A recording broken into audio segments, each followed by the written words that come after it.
Deus, por esse dia que você preparou para juntos estudarmos a lição da nossa Escola Bíblica Dominical, iniciando um novo trimestre, 2021, primeiro trimestre, no qual trataremos dessa lição que vai falar sobre o verdadeiro pentecostalismo, a atualidade da doutrina bíblica, sobre a atuação do Espírito Santo,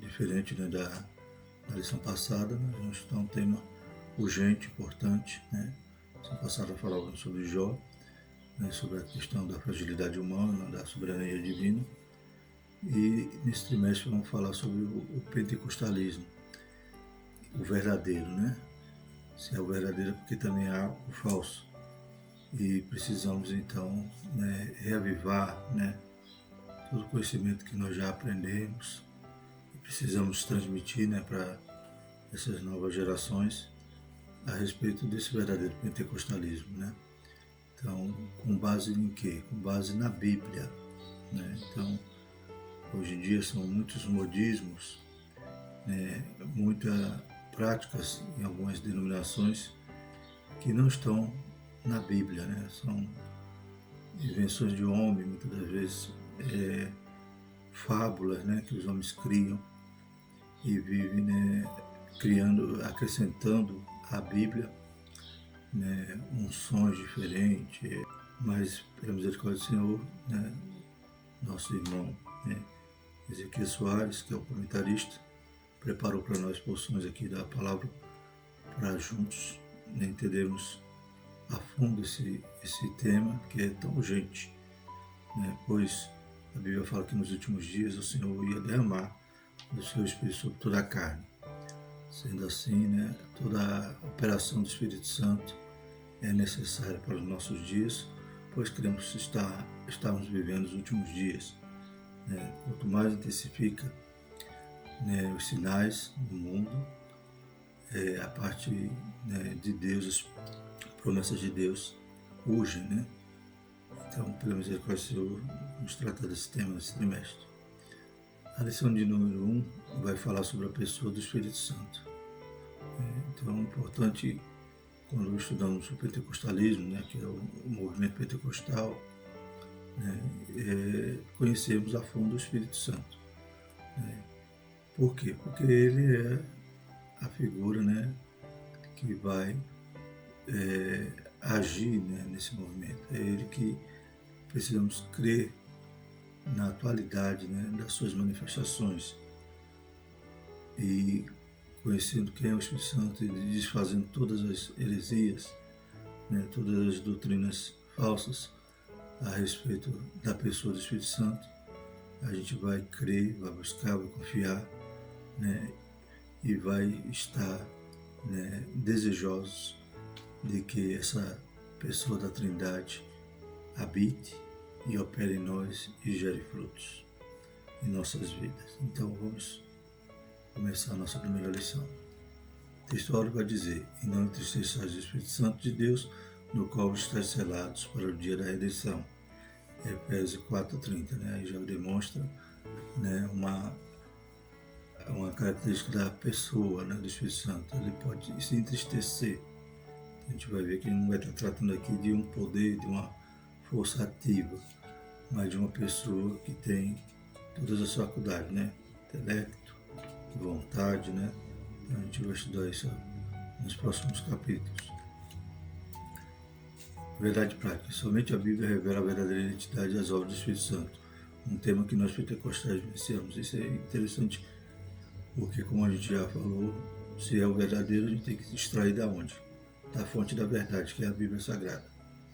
Hoje em dia as pessoas inventam unções, inventam algumas práticas em algumas igrejas, e quando a gente vai buscar o fundamento daquela prática, não vai encontrar na Bíblia Sagrada. Então só a Bíblia revela quem é realmente o Espírito Santo, como ele opera, como ele age na nossa vida e na mecânica da nossa salvação, santificação, da nossa redenção. A leitura diária se encontra em Gênesis 1:2, o Espírito Santo aparece desde o princípio na obra da criação. Na terça, Salmo 104:30, a ação do Espírito Santo é fundamental na preservação do mundo. Na quarta, João 16,13, o Espírito Santo possui todas as faculdades e os atributos da personalidade. Na quinta, 1 Coríntios 12,3, é o Espírito Santo que revela a verdadeira identidade do Senhor Jesus. Na sexta, 2 Coríntios 3,17, o Espírito Santo é Deus e Senhor. E no sábado, Apocalipse 22,17, o Espírito Santo opera na vida humana por meio da igreja.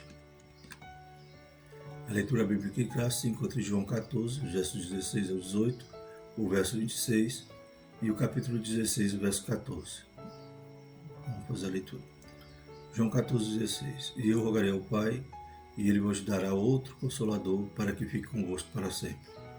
O Espírito da verdade, que o mundo não pode conhecer, porque não o vê, nem o conhece, mas vós os conheceis, porque habita convosco e estará em vós. Não vos deixarei órfãos, voltarei para vós. Verso 26. Mas aquele Consolador, o Espírito Santo, que o Pai enviará em meu nome, vos ensinará todas as coisas e vos fará lembrar tudo quanto vos tenho dito. João 16, 14. Ele me glorificará, porque há de receber do que é meu e vou-lo há de anunciar. O objetivo geral da nossa lição é expor a doutrina bíblica acerca da pessoa do Espírito Santo. Então, vamos examinar bem as escrituras nesta aula. Há muitas referências para demonstrar tudo aquilo que estamos ensinando e aprendendo. Introdução. O tema do presente trimestre é o pentecostalismo, no seu aspecto bíblico, teológico e prático. Os pentecostais são conhecidos por suas relações e experiência com a manifestação do Espírito de Deus, mas sua característica básica é o batismo do Espírito Santo, com seus dons e manifestações, com a glossária, línguas e as profecias, as curas e as outras operações de maravilhas. Pentecostalismo, tem esse nome, os irmãos sabem, porque inicia ali no dia de Pentecostes, aquela festa que era realizada 50 dias após a Páscoa, e em Atos dos Apóstolos vai demonstrar ali que se cumpre a promessa de Jesus de que ele iria enviar o Consolador. E também se cumpre as profecias do Antigo Testamento, como em Joel, que Deus derrama o seu Espírito sobre toda a carne. E qual é a manifestação? A gente vai estudar, como a introdução está dizendo, o aspecto bíblico, teológico e prático. A manifestação prática a gente pode ver, então, através, iniciando no batismo do Espírito Santo, nos dons e manifestações, e todas as operações do Espírito Santo, a partir da falar em línguas, profecia, os dons, cura e outras operações de maravilhas. Então, o pentecostalismo extrai seu nome do dia de Pentecostes, e a base dele, o fundamento, é a operação do Espírito Santo em nossas vidas. Então, nós cremos nisso, nós assembleianos não cremos no cessacionismo, ou seja, o cessacionismo prega que toda a operação do Espírito Santo só foi até completar, melhor dizendo, a revelação escrita, a Bíblia Sagrada. Mas limita a ação do Espírito Santo durante toda a história. Então, a gente vê que, por exemplo, o batismo do Espírito Santo não se limitou ali no cenáculo, no dia de Pentecostes. Durante todo o evangelismo, se viu a manifestação do Espírito Santo e batismo. Onde Paulo chegava, ele perguntava a seus irmãos, aqueles que já eram crentes, já eram cristãos, se eles já conheciam o Espírito Santo, e orava para aqueles irmãos, e os irmãos eram batizados. Então nós vemos que não cessou naquele dia específico, no dia de Pentecostes. É uma promessa para aqueles que ainda viriam, diz a Bíblia. Primeiro ponto diz, a revelação do Espírito Santo nas Escrituras. Então, cada objetivo, a gente viu o objetivo prático, que é expor a doutrina bíblica da pessoa do Espírito Santo, E há os objetivos específicos. Eu coloquei os objetivos específicos a cada ponto da lição, a cada tópico. Né? Então, o tópico 1, a revelação do Espírito Santo nas Escrituras, o objetivo específico relacionado a esse tópico é apresentar a revelação do Espírito Santo nas Escrituras. Primeiro subtópico, né? Então, a gente vai ver aqui que o que os crentes precisam saber sobre o Espírito Santo, sobre a sua divindade, sobre a sua personalidade, seus atributos, suas obras, de acordo com a revelação bíblica. Né? Hoje é apenas uma introdução, é claro que a gente está fazendo de forma, né, resumida, né, mas, né, eficaz aqui a respeito da pessoa do Espírito Santo, mas durante todo o trimestre, né, nós vamos estudar sobre a sua ação, né, sobre a importância do Espírito Santo na vida da igreja, né, para fundamentar realmente, biblicamente, o pentecostalismo, né, real, o genuíno, né. Então hoje a gente dá início a isso, a alguns, né, pontos aqui relacionados à divindade, sua personalidade, né, e alguns atributos divinos. Primeiro ponto, primeiro subtópico, fala sobre a divindade. A deidade absoluta do Espírito Santo é revelada na Escritura e essa é a crença da igreja ao longo dos séculos. Né? Então a igreja crê que o Espírito Santo é Deus, né? E ele possui todos os atributos, né, do Pai e do Filho. Essa verdade está clara na forma batismal, quando o Espírito aparece como Deus igual ao Pai e ao Filho, né, batizando em nome do Pai e do Filho e do Espírito Santo. Mateus 28, 19. Então está ali ele, né, a pessoa do Espírito Santo, entre as outras pessoas, né, o Pai e o Filho, com a mesma importância, né, com a mesma, né, autoridade, condição, né, de Deus, pois os três formam um só Deus. Divindade. A Bíblia revela com clareza a divindade do Espírito. Né? Não sabeis vós que sois o templo de Deus e que o Espírito de Deus habita em vós. Né? Então a gente vê aqui que, né, o autor sagrado, né, ele vai falar o templo de Deus e vai dizer que é o Espírito de Deus que habita. Né? Então ele ora chama Deus, ora chama o Espírito de Deus, porque trata, né, da mesma unidade, né, do mesmo Deus triuno. Né? Assim, habita no crente Deus trino e uno, o Pai, o Filho e o Espírito Santo. Como em Atos 5, 3 e 4, Deus e o Espírito Santo são a mesma deidade. Né? O Espírito Santo é chamado de Deus, pois o apóstolo usa alternadamente o nome Deus e Espírito Santo. Isso porque o cristão, né, é o Filho de Deus. Também da mesma forma, em Atos 5, 3 e 4, né, vai falar do caso de Ananias e Safira, daquela situação que eles mentem, né, eles apresentam ali o valor de uma propriedade, dizem que é o valor todo, só que eles retêm uma parte, eles combinam nessa mentira e Pedro vai dizer, não está mentindo, porque mente, né, ao Espírito de Deus, né? E depois ele vai falar, não está mentindo aos homens, mas está mentindo a Deus. Então, o Espírito Santo de Deus e Deus são um, né? A personalidade do Espírito Santo é uma verdade bíblica. A Escritura revela os elementos constitutivos dessa personalidade. E seus principais são o intelecto, a emoção, a vontade, entre os demais. Então, o segundo subtópico, a personalidade, também é uma realidade bíblica. Então, uma pessoa, né, ela é formada de atributos que a distingue de outras, né? E o Espírito Santo, ele possui esses atributos, né? E demonstra então a sua personalidade, claramente exposta na Bíblia.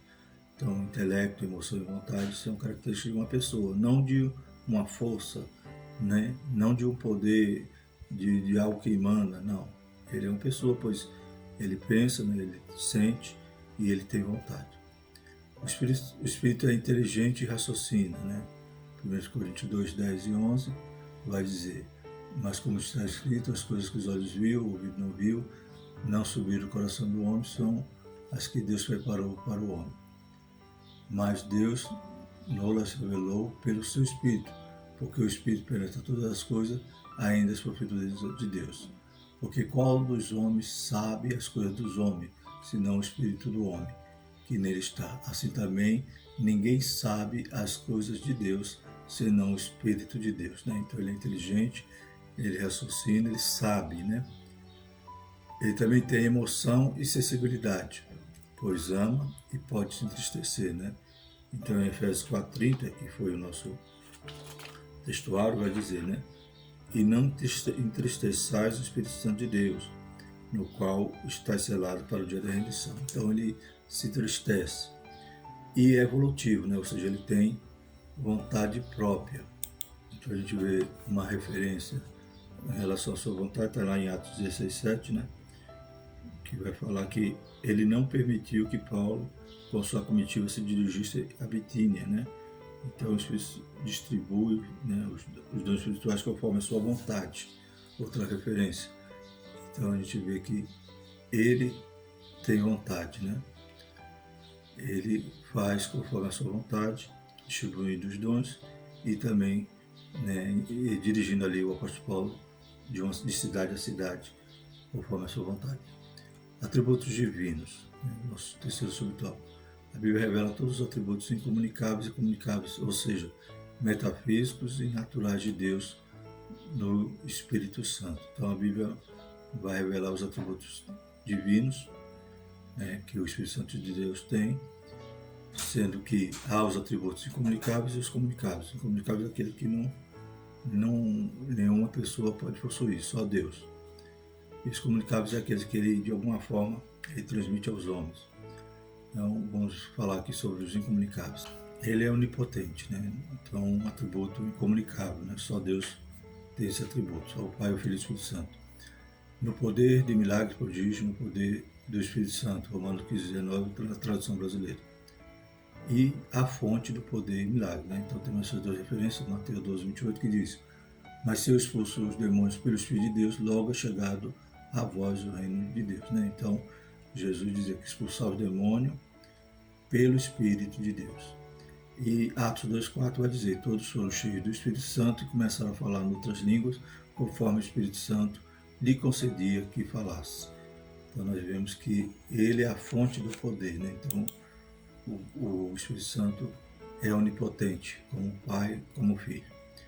O Espírito conhece todas as coisas, até a profundeza de Deus, né? Como a gente já leu, 1 Coríntios 2, 10 e 11. Assim como o coração humano, né? Romanos 8:27 vai dizer: é aquele que examina os corações sabe qual é a intenção do Espírito, e ele que, segundo Deus, intercede pelos santos. Então a gente vê que ele conhece, né? Ele sabe até a intenção, a nossa intenção. Ele conhece as profundezas de Deus, né? Como lá 1 Coríntios, e também as coisas do futuro, João 16:13, né?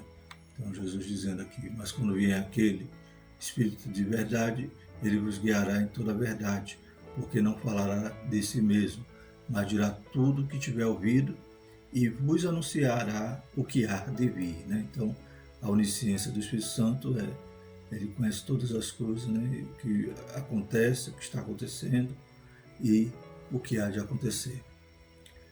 Isso por ser, então, onisciente, né? Conhecer todas as coisas é o atributo onisciente de Deus, do Pai, do Filho e do Espírito Santo. Ele possui o atributo da eternidade, pois é chamado Espírito Eterno, lá em Hebreus 9:4, né? 9:14. Quanto mais o sangue de Cristo, que pelo Espírito Eterno se ofereceu a si mesmo imaculado a Deus, purificará as vossas consciências das obras mortas, para servirdes ao Deus vivo, né? Deus vivo, Espírito Eterno. A gente vê aí, então, esses atributos que pertencem à Trindade. É o Criador do ser humano e do mundo, né? Então a gente tem algumas outras referências. Então no Salmo 104, versículo 30, a gente lê assim: envias o teu Espírito, são criados, e assim renova a face da terra. Né? Então a gente vê o atributo Criador, né? Lá em Jó, a gente fala sobre isso.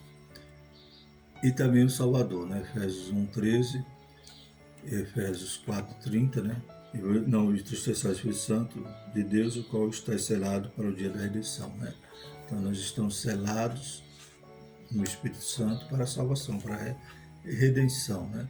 E Tito 3, versículo 4 e 5, que vai dizer o seguinte: não pelas obras de justiça que houvéssemos feito, mas segundo a sua misericórdia, nos salvou pela lavagem da regeneração e da renovação do Espírito Santo. Então, a nossa salvação, ela está atrelada, né, à regeneração, à lavagem, à renovação pelo Espírito Santo, né? Então, ele é Salvador. A palavra de Deus apresenta de igual modo seus atributos comunicáveis, né? Então, agora vamos falar dos atributos que ele comunica, dos atributos que ele transmite aos homens, né? É claro que em Deus tudo isso é perfeito. Em nós, o Senhor, né, ele, quando nos cria, né, a sua imagem e semelhança, ele coloca esses atributos em nós. Né, essa capacidade de se parecer com Deus, a sua imagem, né? Então, quais são elas? Santidade, verdade, sabedoria, entre outros, né? Então, temos algumas referências, Romanos 15, né? 16, João 14, 26, Efésios 1, 17, João 5, 6, né? Vamos ler Efésios 1, 17. Para que o Deus de nosso Senhor Jesus Cristo, Pai da glória, vos dê em seu conhecimento o espírito de sabedoria e de revelação, né? Então, o Espírito Santo, ele transmite a imagem de Deus para nós, os atributos comunicáveis. O segundo ponto vai falar, então, o Espírito Santo e Jesus Cristo, né? O objetivo específico é relacionar a pessoa do Espírito Santo com a de Jesus. Pericorese, né? Então, vamos estudar esse tema aí. Então, já estudamos diversas vezes sobre a Santíssima Trindade. O Senhor Jesus e o Espírito Santo são só Deus, juntamente com o Pai, visto que a Trindade é a união de três pessoas distintas, iguais em glória, poder e majestade. Então, a gente sabe que o estudo da Trindade, né, a gente já conhece, já tem estudado, sabe que, né, não são três deuses, é um Deus só, formado por três pessoas. É algo que realmente é difícil de compreender, né? O nosso intelecto não tem essa capacidade de entender, né, a Trindade, como não tem capacidade de entender a eternidade, né? Você vai estar falando, mas quem criou quem? Né? Quem nasceu primeiro? Quem criou Deus? Né? Então, a nossa mente ela não alcança, né, esse entendimento de alguns assuntos teológicos, né? Então, por exemplo, a eternidade, a gente vai sempre estar tentando, né, examinar quem criou quem. Mas Deus é sempre eterno, ou seja, ele sempre existiu, né? Então, é algo que a gente crê, né? A gente entende, né, e crê, aceita pela fé. Da mesma forma, a Trindade, a gente não consegue entender como pode ser três em um. Então, os teólogos, né, alguns estudiosos, né, eles elaboraram nesse termo, pericorese, né, que a gente vai estudar agora. A princípio, já quero dizer o seguinte, que pericorese, esse termo pericorese, não é uma doutrina, não é bíblico.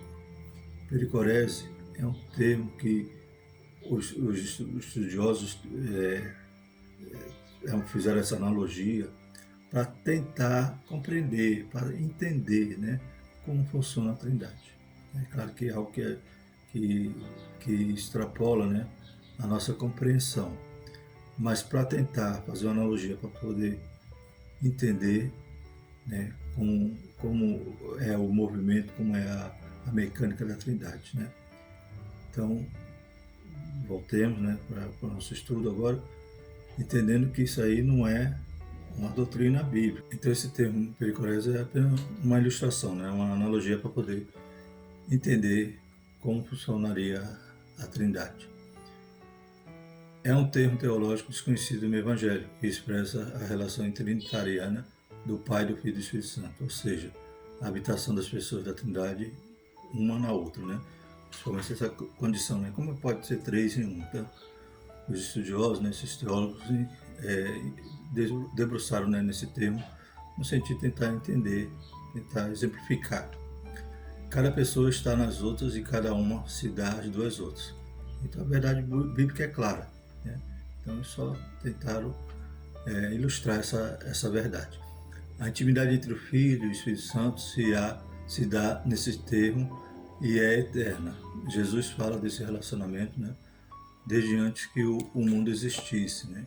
Está lá em João 17,5. Né? E agora glorifica-me tu, ó Pai, junto de ti mesmo, com aquela glória que tinha contigo antes que o mundo existisse, né?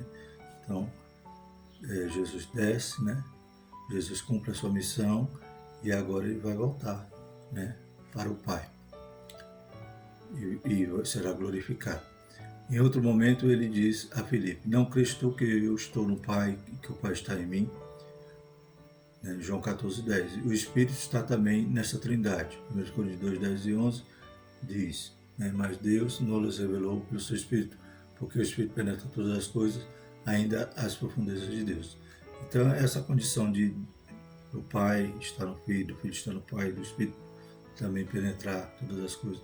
Então essa condição, aí os estudiosos criaram, né, esse termo pericorés, né, que significa, a princípio, né, a grosso modo, significaria, né, uma dança, né, ou uma roda, né, segundo alguns comentários vai dizer que foi criado, foi o estudioso lá, né, chamado João Damasceno, né, ele queria entender como é que funcionava e viu, né, algumas crianças brincando, então, que é o nome dessa palavra, né, a tradução dessa palavra, né, pericorese, né, e buscou assim entender melhor como é que funciona uma pessoa na outra, né, sendo três, mas sendo um só.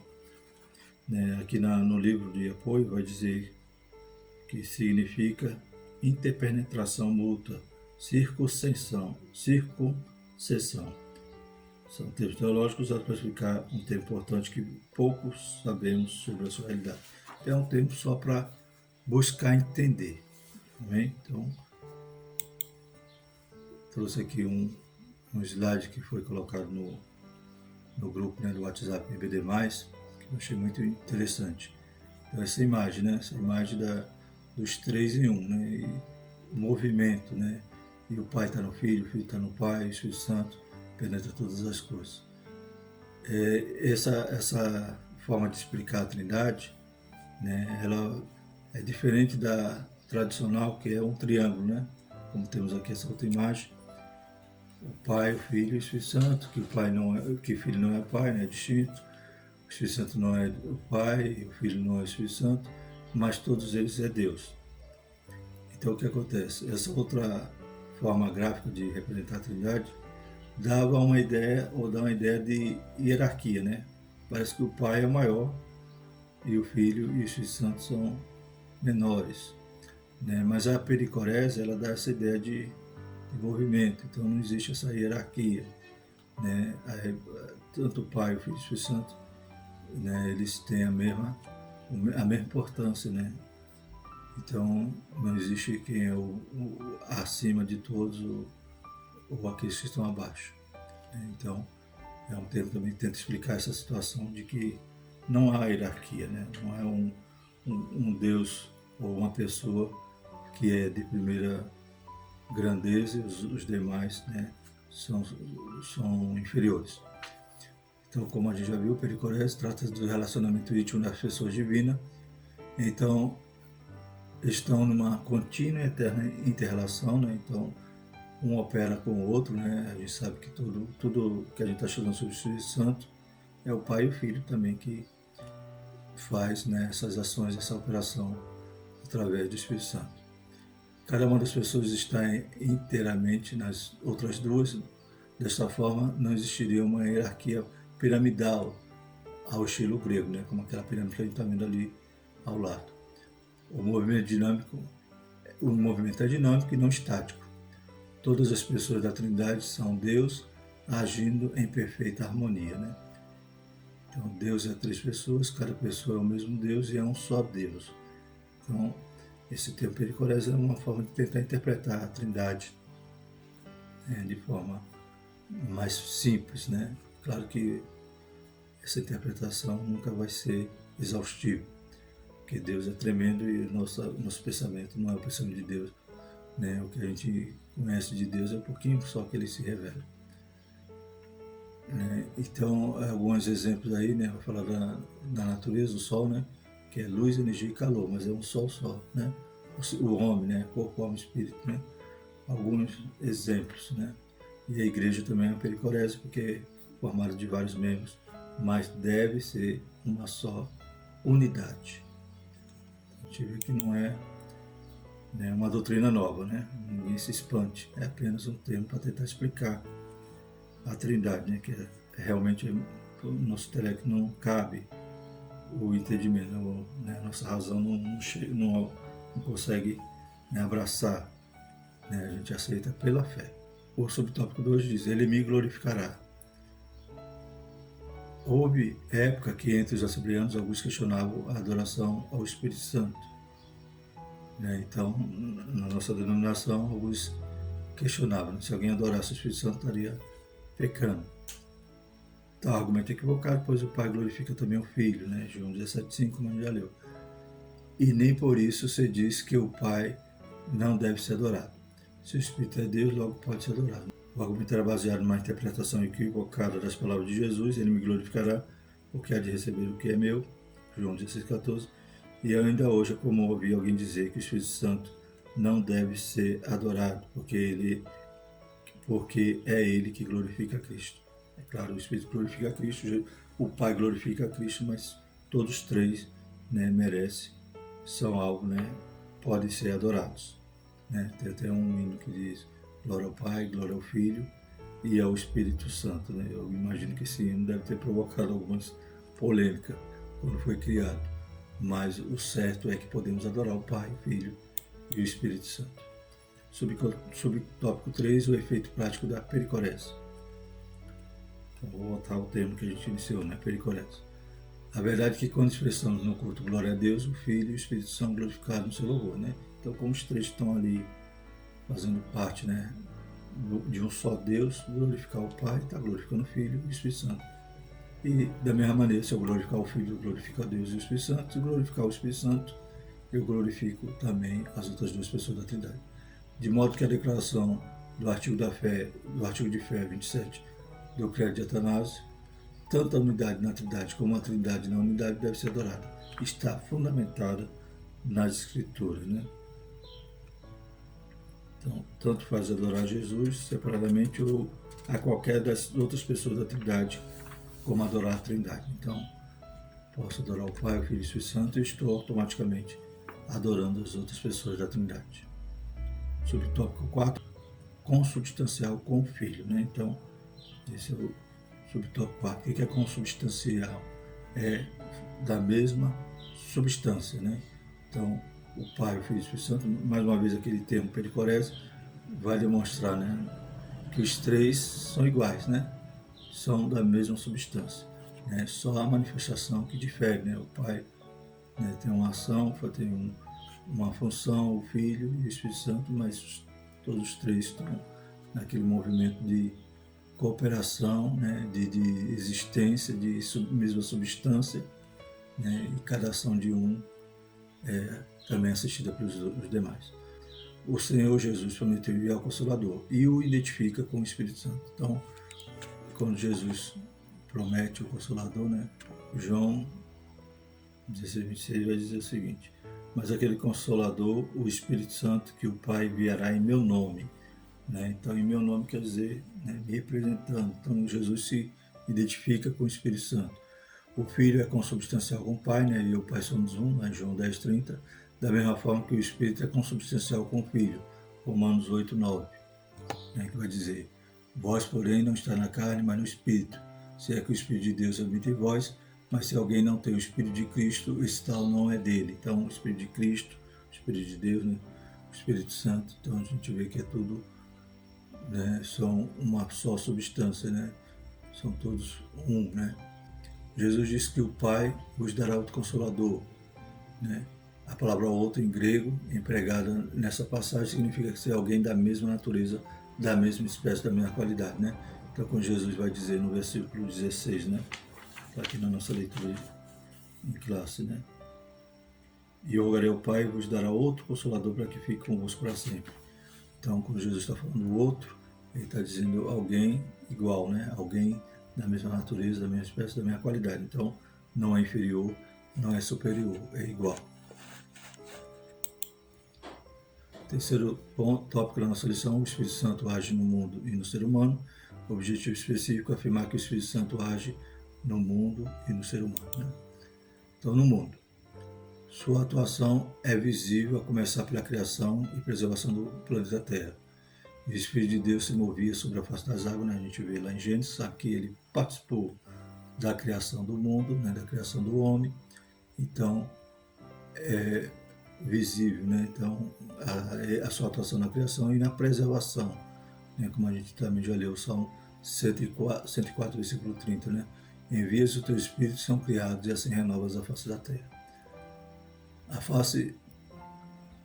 ação dele não ficou somente na ordem cósmica, né, do universo, ele continua como mantenedor e preservador. Então ele atuou na criação e todas as coisas, né, também subsistem por ele. Ele preserva, conforme esse Salmo 104:30, uma referência. No plano divino da salvação, foi o Espírito Santo que conduziu a história da redenção humana por meio da nação escolhida de Israel. 1 Pedro 1:10, 12, e também inspirou os profetas, 2 Pedro 1:19, 21. Então toda a escritura, né, toda a profecia é inspirada, não foi produção por nenhum homem, né? Então a gente vê que o Espírito Santo de Deus estava ali na vida dos profetas.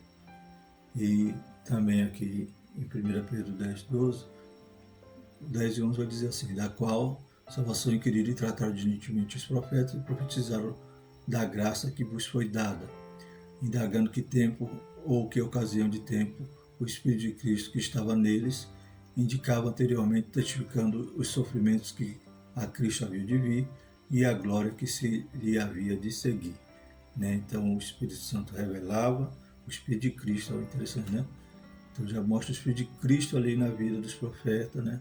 E durante toda a história, né, Deus, né, através do seu Espírito vai, né, agir, potencializar, né, fazer obras maravilhosas na vida dos homens, tudo, né, revelando ali, né, a nossa salvação, né, revelando o plano de Deus para nos salvar. Então, desde o Gênesis, né, até Malaquias, Deus ali, o Espírito Santo conduzia a história da nossa redenção. Sua presença está em toda a história dos antigos hebreus, como os 70 auxiliares de Moisés, né, que foram cheios, profetizaram, os demais heróis de Israel, como Otiniel, Gideão, Sansão, Davi, entre os outros, então era o Espírito Santo agindo, né? Então a forma como ele agiu, o seu poder não mudou, né? E sim a extensão, né? Antigamente ele falava, ele agia de forma esporádica, usando alguns. Hoje não. Hoje o seu poder, a sua ação, tudo aquilo que ele já fez e faz, ele agora estende para toda a carne, né? Para todo aquele que crê. No plano divino da salvação, continuando, o Espírito é a primeira pessoa com que o pecador tem contato quando vem a Cristo, embora tal experiência não seja reconhecida ou identificada no início, pois é Ele que nos leva a Cristo. Então, o Espírito Santo nos conduziu toda a história, né, potencializou, instrumentalizou os homens para que pudessem cumprir suas funções. E também Ele, no plano divino da salvação, é Ele que nos traz, né, Ele que nos convence, nos traz a Cristo, né, porque nós somos pecadores, né, nós não teríamos nenhuma condição de chegar a Deus, né, se o Espírito Santo de Deus não operasse na nossa vida no momento até da conversão. Como diz aqui na lição, né, talvez não seja reconhecido ou identificado, né, porque a gente está ali, né, realmente ainda morto. É Ele que nos leva a Cristo, né? Então a gente não vê a sua ação, mas se não fosse Ele, nenhum de nós se salvaria, né? Então Ele nos convence do pecado, da justiça e do juízo, né? E nos oferece ali a graça, né? A salvação, né, mediante a graça de Deus.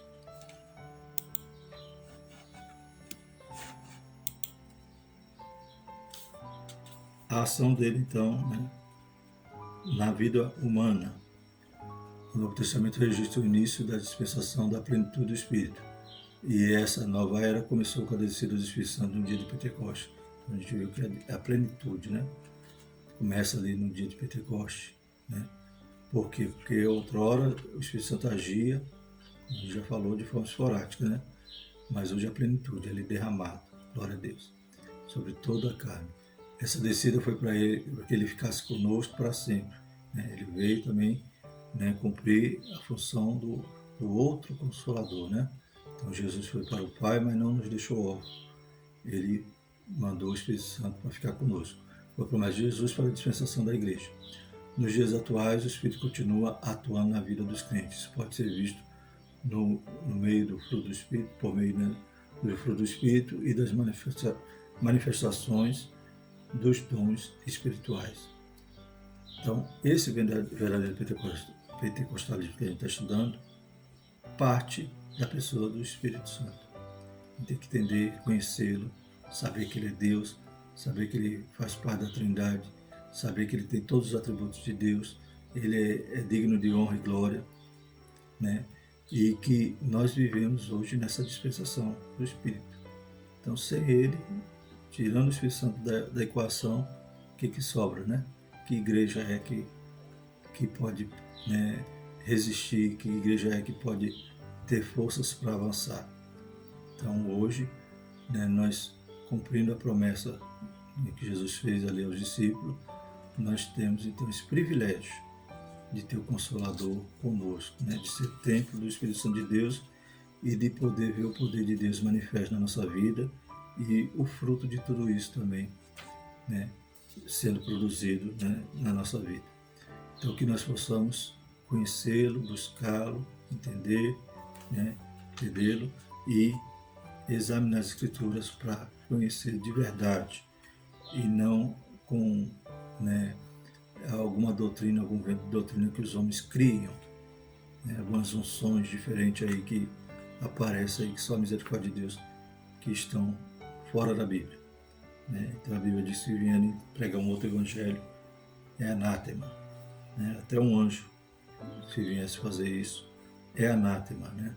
Então, conhecendo, examinando as Escrituras, a gente conhece o poder de Deus. Então, durante esse trimestre a gente vai estar, né, examinando, aprendendo e desejando, né, buscar, né, o primeiro amor, né? Começou esse movimento lá em 1901, né, e que é esse movimento que, conforme o pastor Ezequiel, ele vai dizer que o século XX é o século do Espírito Santo, né? E que o século XXI não seja o século que a gente vai extinguir, não, pelo contrário.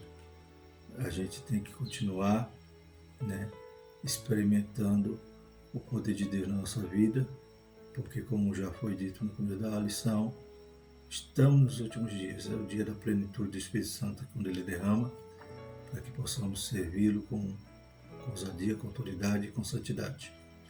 Conclusão: as informações sobre o Espírito Santo são abundantes. Procuramos apresentar um estudo conciso e compreensível, né? Então a gente sabe que ele está resumindo, né? É conciso, mas possamos compreender e passar para os nossos alunos. Os pontos principais da doutrina pentecostal são temas das lições que se seguem.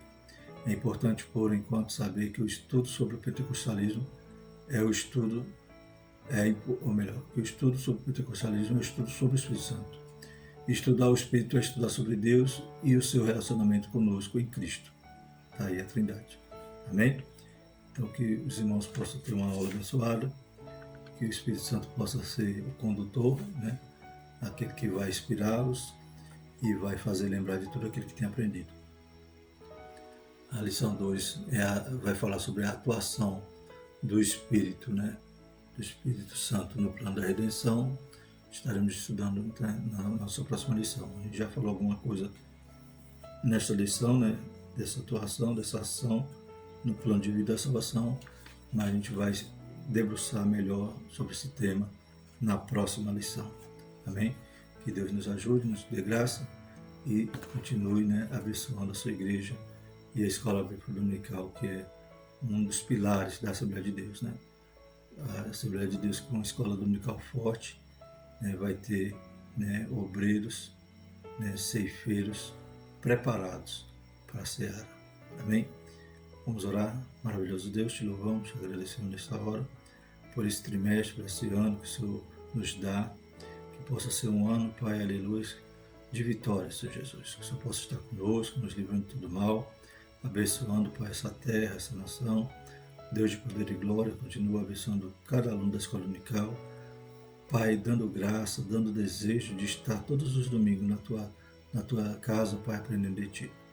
Vai dando unção, graça, sabedoria aos professores, Pai, aos pastores, ao superintendente, ao secretário, que toda essa obra, Pai, possa ser feita com esmero, Pai, e que o Teu Espírito seja o nosso cooperador, seja aquele que esteja, Pai, aleluia, à frente de todo o trabalho. Para a glória do Teu nome nós Te louvamos e Te adoramos, em nome de Jesus. Amém. A graça do nosso Senhor Jesus Cristo e o amor de Deus e a consolação do Espírito Santo permaneça sobre nós, hoje e para todos sempre. E todos dizem amém.